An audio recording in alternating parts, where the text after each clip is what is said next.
Bugun Chakchak TVda dolzarb muammo. O'z ota farzandini tualetda nos chakib turganda ushlab olgan men muxbiringiz Shahlo Ahmedova. Tasavvur qiling, qaysi beshafqat ota o'z farzandini birgina nos chakkanligi uchun bunchalar xo'rlashi mumkin. Farzand ham shu darajada to'pik ekan, to'pik bo'lmaganda otasiga ham bildirib o'tirarmidi? Biz ham paytida chakkan. Xalqimizda bir yangi maqol bor: "Ich chak, dumala, xohlaganingcha kayf qil, lekin kredit olma. Kredit olsang aniq mo'mangni ko'rasan." Ular ham mo'masini ko'rganlardan shekilli o'ta kayf bor.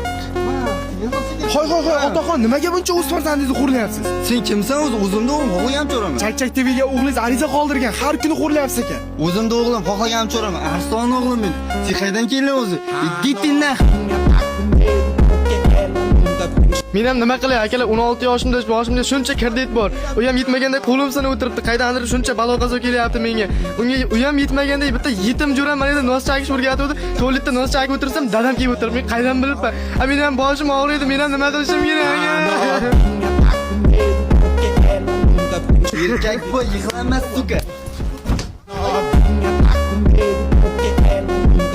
To'g'risi bugungi reportajimiz bunchalik qiziq bo'ladi deb o'ylamagan edim. Sizlar bilan bugungi reportajda Shahlo Ahmedova hamda uning operatori otaning ikkinchi farzandi bo'lib Qarz Kursmen nomidan Chakchak TV uchun maxsus